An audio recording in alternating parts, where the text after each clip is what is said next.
Ahora voy a presentar el repositorio que se desarrolla en Flaxo a nivel regional, que está coordinado, como les comentaba antes, por la sede que está instalada en Quito.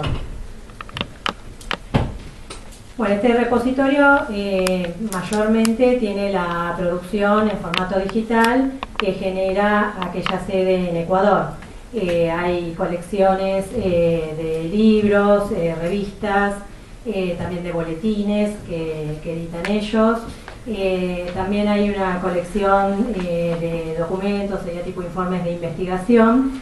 Y luego se pasó también a de registrar las tesis de posgrado, o sea, las tesis de las maestrías que dicta Flaxo en sus distintas sedes y programas, y de los doctorados que también está impartiendo. Ahí están distribuidas en el mapa de América Latina las distintas sedes. Hay también actualmente una sede en España, pero que es de más reciente creación. En el año 2009, el comité directivo de Flaxo resolvió que las tesis tenían que depositarse en esta plataforma. Porque bueno, Ecuador había estado un poco a la vanguardia en el sentido de conformar un equipo de profesionales y técnicos que le daba soporte más allá del software adoptado, digo, porque no es una solución solamente informática, sino que tiene que ver todo con una política también institucional y de personal que lo sostenga. Entonces, bueno, en esa reunión que se hizo en Panamá, se resolvió que estas tesis tenían que estar depositadas allí, de manera que se hiciera un repositorio centralizado, como es el caso que comentaban recién las colegas del CISBI, que pasó en la UBA. Entonces, para el usuario final es mejor porque en una sola interfase logra buscar y recuperar la información independientemente de la sede que haya generado esa publicación. En este caso, bueno, sería el formato de tesis. En Argentina lo analizamos en ese momento con un secretario académico que estaba en la gestión, y bueno, él opinó que era mejor poner las tesis que fueran más destacadas por su calificación o por la temática que habían abordado, es decir, que no iba a haber un mandato institucional de depositar todas las tesis. Yo soy más pro acceso abierto y me parecía que tenía que estar toda la producción. Pero bueno, él quería decir, bueno, ya que esto va a tener tanta difusión y todo, cómo mostrar lo que había sido más valorado por los evaluadores o las evaluadoras, los directores de tesis, etc. Entonces, bueno, se procedió de esa manera y se empezó a contactar a todas las personas que se habían graduado en ese tiempo para ver si autorizaban. Lo mismo que comentaban las colegas, tenemos un formulario de autorización para que las personas expresen su voluntad de participar del repositorio. Hay personas que dicen, bueno, yo voy a depositar, pero dentro de un tiempo, eso también está permitido, es lo que se llama embargo o delay. Bueno, no, digamos, deciden no hacerlo porque tienen por ahí alguna propuesta de sacar el material a través de una editorial comercial. Entonces digo, esto de tener o no un mandato institucional tiene sus pros y sus contras. Entonces, bueno, es un trabajo, digamos, como un poco personalizado, porque con cada autor o cada autora de esas tesis tenemos que tener un contacto e ir explicando las ventajas o desventajas de tener esa producción disponible en una plataforma como es el repositorio. Bueno, acá les nombro algunas de los beneficios de participar en los repositorios, que son los que tratamos también de difundir en la comunidad académica, de darle una mayor visibilidad a sus producciones, porque bueno, de lo contrario son materiales que pueden ser consultados en formato impreso solamente en nuestras salas de lectura o con una difusión, digamos, que va a ser muy acotada si es que hay alguna reproducción de esos ejemplares impresos. También, bueno, para crear y compartir conocimiento y poder tomar contacto con otras personas que están investigando temas similares, y también como una forma de memoria institucional para preservar esas producciones, también con una idea, digamos, de cierta perpetuidad, de que estén concentradas en un solo lugar común. Tengo más beneficios. También, digamos, para las personas que no tienen posibilidad de entrar al circuito comercial, porque a veces las temáticas o son muy locales o no despiertan un interés en estas editoriales, bueno, que tengan un medio, si bien no es una publicación, pero que tengan un medio de difundir esas tesis y todo el esfuerzo que implicó llegar a lograrla. También para facilitar el aprendizaje organizacional, porque bueno, se va constituyendo toda una base de producciones que bueno, van a servir de antecedentes para otros trabajos posteriores que se quieran llevar adelante en la misma institución o en la red de Flaxo o en el área incluso de ciencias sociales, porque esto va tomando una envergadura y una difusión también muy grandes. Tengo algunos obstáculos. Por un lado, y lo que se planteaba también de ciertas dudas y dificultades, como las mismas preguntas que surgieron en la primera instancia respecto a derechos de autor. En el repositorio Flaxo Andes se adhiere a estas licencias Creative Commons, que son más declarativas, no tienen, digamos, como un peso legal, pero bueno, expresan, digamos, que la autoría tiene que ser mencionada, que se puede o no hacer una obra derivada, que se puede o no hacer un uso comercial de, bueno, en este caso de la tesis, en fin, una serie de pautas en donde expresamente se queda eso plasmado. Después, otro de los obstáculos se dio porque, bueno, al ser un repositorio cooperativo, hay distintos procedimientos en cada sede, y así como la sede de Argentina dijo, bueno, vamos a subir las tesis más destacadas, las que hayan obtenido sobresaliente o distinguido en sus calificaciones o que sean relevantes por la temática abordada. Otras sedes no, por ejemplo Flaxo Ecuador deposita la totalidad de sus tesis aprobadas, y otras sedes tienen también. Entonces, bueno, todos esos criterios, digamos, a veces son difíciles de pulir y de compatibilizar. También hay ciertas barreras tecnológicas que, bueno, con ciertos avances que se han ido dando, se han logrado superar, pero bueno, a veces se partían los archivos para que no fueran tan pesados y los que no tenían un ancho de banda determinado y no tuvieran problema para descargar el texto completo, en este caso de las tesis.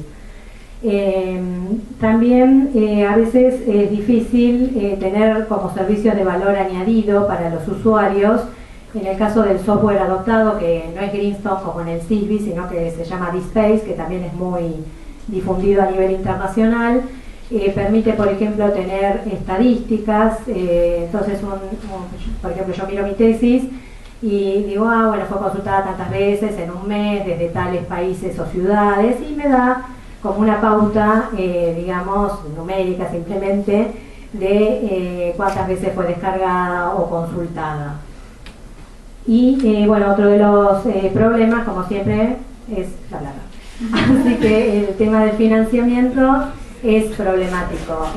Flaxo Andes, bueno, como les digo, está sostenido por este equipo de la sede de Ecuador, pero bueno, tiene que ir ampliando desde cuestiones de hardware, ampliando la capacidad de los servidores o haciendo más desarrollos en el software, por más que es un software libre, el DSpace, a veces necesita hacer adaptaciones específicas para los fines que persigue la institución o el personal, en fin, una serie de cuestiones que hay que tener en cuenta, porque bueno, no es solamente contar con un gran cúmulo de ítems digitales, sino bueno, a todo eso darle una forma y tener una política que de alguna manera coordine las acciones para llegar a este repositorio. Bueno, acá les puse algunas de las características del software. Una de las cuestiones importantes es que tiene un campo que es una URL persistente, o sea, un sitio web en donde el autor o la autora puede referenciar su trabajo y siempre se va a encontrar en ese sitio web. Entonces, por ejemplo, Flaxoandes cambió de dominio, antes era flaxoandes.org y después por una decisión institucional de la sede de Quito cambió a flaxoandesedu.es, que es Ecuador. Entonces, hubieran cambiado todas las localizaciones de los objetos digitales. Para los autores o las autoras que habían depositado era un problema, porque bueno, por ahí referenciaban en sus currículums o en difusiones que hacían de su producción un sitio que ya no funcionaba. Pero gracias a que estaba ese campo, con una URL persistente se llama, siempre se puede referenciar a ese sitio que no va a cambiar.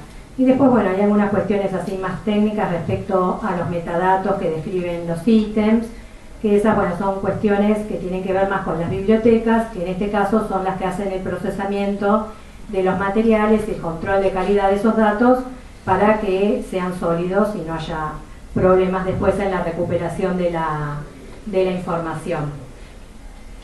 Con respecto al tema de la jornada, que lo habíamos pensado en juego o en tensión, con dilemas éticos y acceso abierto, bueno, por un lado está como esta, digamos, cierta obligación o mandato moral de decir, bueno, si yo recibí una beca, una subvención, una ayuda del Estado, de que esa producción vuelva a la sociedad y se difunde, que pueda ser aprovechada por un conjunto de personas. Está, digamos, incluso, digamos, tiene una pata legal ahora a partir de la ley 26.899, que todavía no está reglamentada, pero que fue sancionada el año pasado.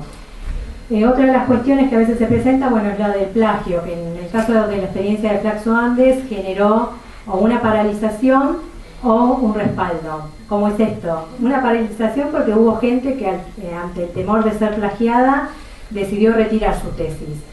Entonces, bueno, como que priorizaron no darle difusión ante el temor de que los datos, etcétera, fueran utilizados sin ser citados debidamente y demás. No fueron muchos los casos, por suerte, pero pasó esto. Y en otro caso hubo personas que detectaron que sus trabajos habían sido tomados sin ser citados, pero que se respaldaron justamente en el repositorio, porque bueno, el repositorio tiene una fecha de depósito de ese ítem, o está claramente que ese trabajo pertenece a tal o cual persona, y pudieron utilizarlo, digamos, como una herramienta, no sé si llegaron a una instancia legal, pero sí por lo menos de reclamo ante la institución a la que pertenecía la otra parte para presentarlo. Tiene que ver a veces sin llegar a ser un plagio, a un reconocimiento de autoría.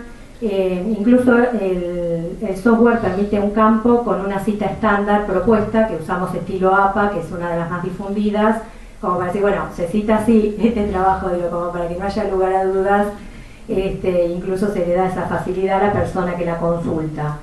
Y después un último caso, queriendo anclar un poco con la temática ética, de tesis que han usado datos institucionales o personales y que no habían hecho debidamente los acuerdos en la parte, digamos, anterior metodológica con los involucrados y que, bueno, entonces también se vieron obligados a tener que retirar la tesis porque, bueno, era fácilmente identificable o las personas a las que habían tal vez entrevistado o a las instituciones que describían en sus estudios de casos.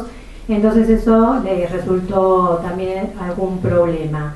Otro problema a veces se ha suscitado con la utilización de imágenes que incluyen por ahí menores de edad, etcétera. Entonces también eso, digamos, pero bueno, es un problema previo que no tiene que ver totalmente con el repositorio, sino con la investigación, cómo se ha encarado, y que bueno, ahora cuando Florencia presente, yo por suerte tuve acceso antes a la presentación, así que estuve mirando y vi que bueno, muchas cuestiones se debaten obviamente desde hace largo tiempo en el campo nuestro de las humanidades y ciencias sociales, pero a veces no están tan interiorizadas y el problema aflora, por ejemplo, cuando la tesis está en el repositorio y entonces tiene tanta difusión y visibilidad que surge el conflicto o la incomodidad o como se lo quiera denominar. Así que bueno, esta sería la experiencia nuestra de Flaxo Andes. Desde Flaxo Argentina, la colección de tesis, de doctorado y de maestrías es un pequeño aporte en un inmenso mundo, digamos, donde van a poder encontrar muchas otras producciones en distintos formatos. Me quedé con mi mail por cualquier aclaración o consulta.